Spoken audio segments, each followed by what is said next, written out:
It's safe to say that Southwest Airlines is making some major changes to their business model. From no more free checked bags, to basic economy, to slashing their rewards, Southwest Airlines is completely changing, and we're going to talk about all of what this implies today. So with that being said, let's go ahead and get started, everybody.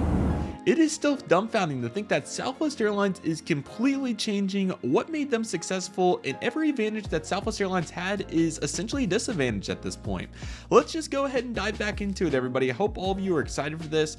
I just needed a day to really process all of what happened. If you saw the video that I made initially on this, you'll know that obviously I was kind of all over the map, but I really want to dive into this now with a fresher mindset and really get into all what this implies. So let's just go ahead and get started. So I'm going to circle back to the message from CEO Bob Jordan that was sent out on Tuesday, March 11th, and this email was just shocking, okay? Like, okay, not necessarily shocking in the way that, at some point we were going to expect change, but it all just happened so fast. And, obviously there's so many factors for this. We obviously don't want to forget about recognizing the Elliott investment firm that obviously put over $1 billion of shares into Southwest Airlines. And when you have a company that has that much of a presence in your business, of course, they're going to be able to drive whatever they see. But Southwest Airlines is not a typical airline, right? The way that Southwest Airlines became successful was from that volume approach. So as we know, Southwest Airlines strives to bring low fares to customers,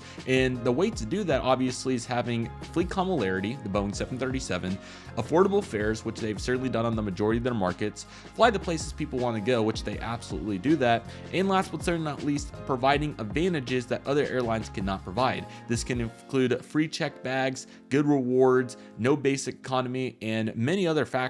And obviously open seating was a very popular policy as well. So the list goes on regarding what Southwest Airlines had going for them relative to other airlines. Well, obviously the pandemic happened, and Southwest Airlines for the first time in their entire history had a non-profitable year, which it's crazy to think that Southwest Airlines was able to sustain this business model of not having people pay for bags and all these other aspects for so long.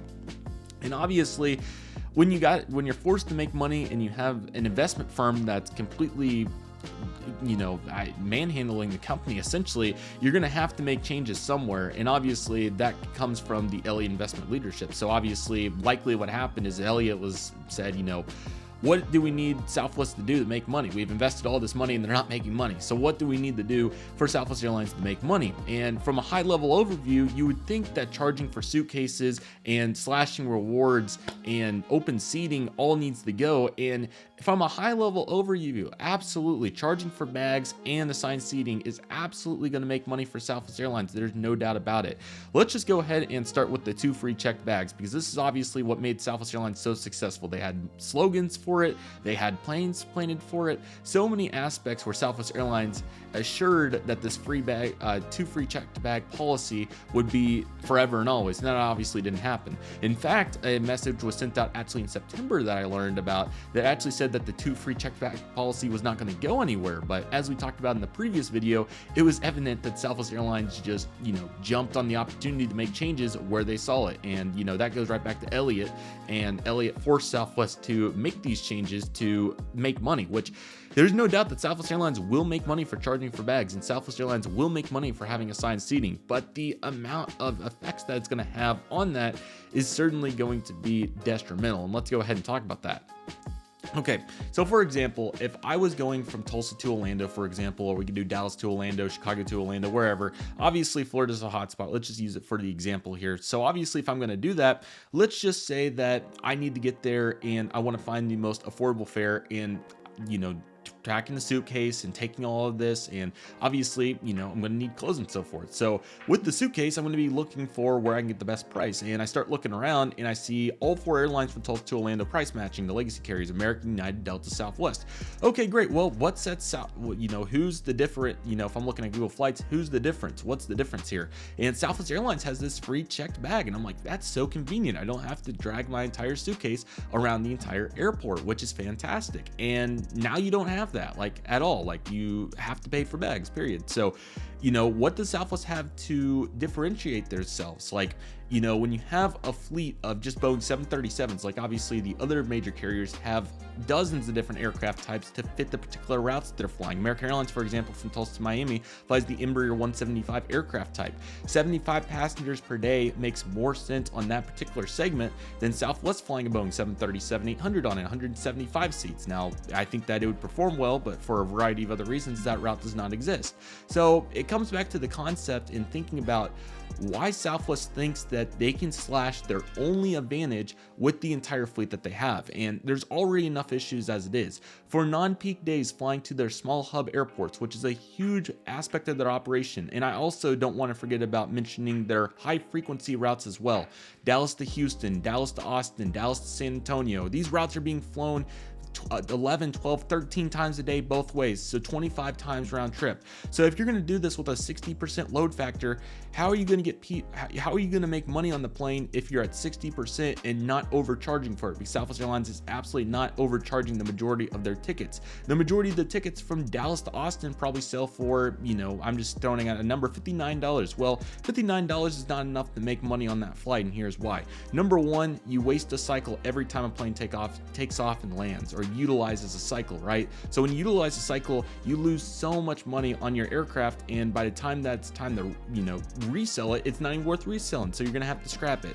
Other airlines have done a really good job handing off their aircraft and getting money for it, and that's a huge factor in the long term. So you lose a cycle on that short of a flight, and you haven't overcharged, so that's already bad enough for the depreciation of the entire aircraft. Another major factor that you're going to want to consider here that also coincides with this is not only that aspect of it, but how much that you're going to actually overcharge on some tickets, because the other carriers, because of various statuses, lounges, and other aspects like that, and just more connectivity in general, obviously they have so many more opportunities to get the last minute business travelers that need to go somewhere. Along with that, they also have more connectivity in their entire network.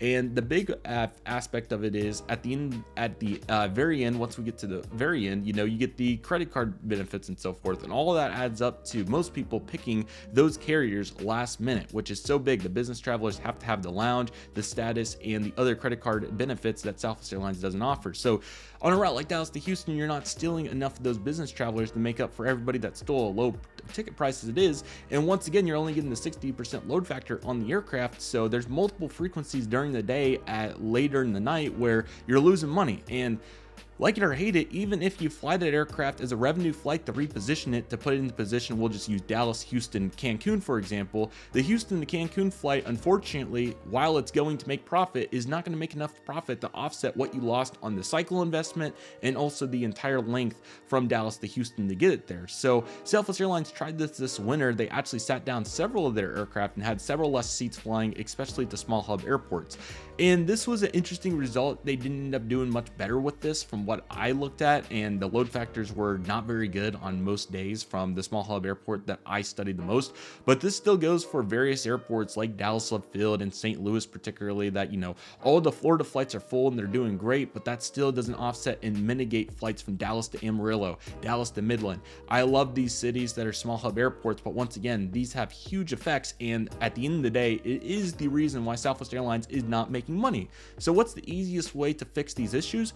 Re-optimize the entire network. And they tried that this winter, but it did not work because the price structure was not there to drive volume. Southwest Airlines has to drive volume to make money. There is no way to get around it. If you're going to fly a plane from Tulsa to Nashville, Tennessee, for example, and have 150 seats, you have to fill all 150 at a reasonable price point, or you try to overcharge and get, you know, 110 people on it, which is what Southwest Airlines has tried to do, but that model simply does not work.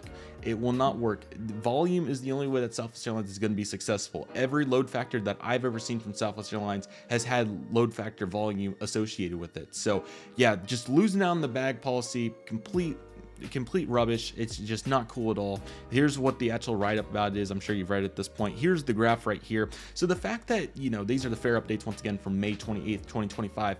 The fact that you're going to make somebody pay at least $300, but for the sake of the example, on an anytime fare, we're just going to say on the majority of Southwest Airlines tickets, if you're going to make them pay $350, $400 and not include a checked bag, How are you expecting anybody to want to pick that over Economy Plus on American, which is only $30 more than normal economy? Like, that just doesn't even make sense. And I certainly think that Southwest Airlines certainly did not think this out very well. Just take a look at this. Like, how do we go from basic to Want to Get Away Plus? Where did Want to Get Away go? Like, Want to Go Basic should have been the title of Basic Economy, and then Want to Get Away should have been moved up to where Want to Get Away Plus is. Like, it makes no sense where Want to Get Away went, and now we just have Want to Get Away Plus. Like, it literally is like they went there on Friday, and I hate to say this, but let an intern do it pretty much, and they forgot to ask if Want to Get Away should have went somewhere. And I'm not here to say that that's exactly what happened, but why would you not just get rid of Want to Get Away Plus? Like, that makes no sense to have by itself. Coinciding with all this, Southwest Airlines, like I also said, completely slashed their Rapid Rewards points, and they went from 6x fare to 2x fare on what was Want to Get Away, which is now Basic. So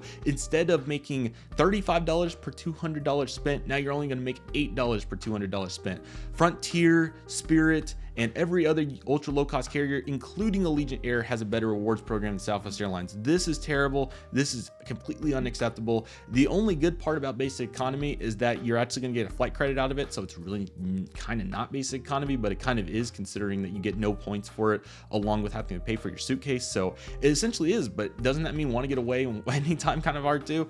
I'm joking when I'm saying that, but it's just hilarious how Southwest Airlines did not think this out completely, right? So why did people pick you? Because you had suitcases, and you're still going to get business select passengers, and that's great, but that is certainly not going to offset when you're trying to fly from Tulsa to Nashville, and 3/4 of the plane is supposed to be leisure travelers, but those leisure travelers are going to connect on instead and fly airlines like American United, because American United are likely going to undercut Southwest with the Elliott investment price structure that they've implemented on Southwest Airlines. And it's just crazy to think that they have got so driven by Elliott, which, I'm not surprised, but Elliott, even thinking about it from a high level overview, they should know that it's not sustainable to completely take away suitcases for an airline that is completely volume driven. So this completely falls on Elliott, and it also falls on Southwest Airlines for not making the changes like implementing snack boxes and promoting Southwest Airlines vacations, along with trying to drive other ancillary fees that you can get for the customer once they're already ticketed. So that includes alcohol sales, that includes snack boxes, that includes sales.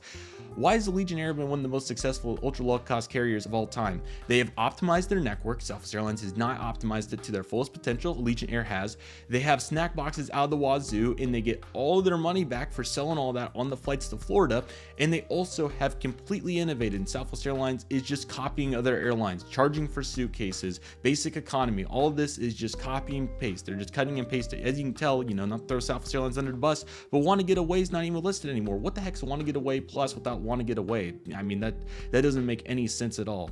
I just don't understand what the logic here from Southwest Airlines was on the implementation of it, and I certainly don't understand what Elliott's idea of not looking at the volume aspect of Southwest is, because if you would have implemented reasonable changes and quality additions like snack boxes, promoting Southwest Airlines vacations, and promoting that value to your already loyal customers with the free bags, then you would have had advantages that other airlines wouldn't have had. Like, anytime, who's going to spend $600 on an anytime ticket, not even get an alcoholic drink and then a checked bag? Because those factors are big to many customers that are going to be spending that type of money for that type of ticket. It's extremely frustrating. I don't know what Elliott was thinking with Southwest. I certainly think that there's going to be some hard times ahead, especially for those leisure travelers. So it's going to be interesting to see how this affects Southwest Airlines and really what the scope of the airline is going to be moving forward. I certainly can't see it getting much better. I certainly think that Southwest is really in a bad spot completely. There's been a bunch of talk about it over the internet. There's been a bunch of talk about it everywhere that I've seen. I certainly hate to see this as Southwest Airlines, they dominate markets like St. Louis and Nashville, and these are big markets that needs an airline that has differences. But now, if I was United or American or anybody else, I'd be jumping up and down, because you're going to get more business by default, because if it's the same price, there may be another opportunity that you have, whether it's American Airlines' good mile redemptions or Delta Airlines' nice product. There's not going to be a reason to fly Southwest anymore. I mean, just looking at this this graph right here, looking in that box right there, I certainly don't see any sort of, desirable aspects to this besides that you get cancellations on this along with the flight credit, which is, it's great, and it certainly sets it apart from the other legacy carriers. But outside of that, there's literally no advantage to Southwest at this point. I don't know why Elliott thought that this was the right approach to the airline. I don't know why Southwest Airlines didn't implement changes before Elliott got all the shares. But regardless of the case, it's certainly going to be an ongoing development. May 28 will be a very fascinating day. It will certainly change the culture at Southwest. And yeah, as he said in the message down here at the very bottom, that being Mr. Bob Jordan himself, we recognize that these changes might be disappointing to some. Well, it's disappointing to everybody, because now you're going to lose your entire business, because everybody's going to go fly other airlines because there's no advantage to Southwest. And I just don't know what the logic is, but it's certainly impressive at best. And I think Southwest Airlines will certainly pay the price in the very long term. Let me know what you all think in the comment section below. I'm certainly not very impressed. I'll be eager to see what happens next, but I guess we always say it's one step at a time here on this channel. I guess we can say that for Southwest too, but I can't imagine that that's going to go over very well in the long term. Thank you all so much for watching. Take it easy, everybody. Stay safe. Trust the process. Do you love and love what you do. My name is CM Aviation. I want to thank you all so much for watching, and I'll see you all soon as CM Aviation is signing off.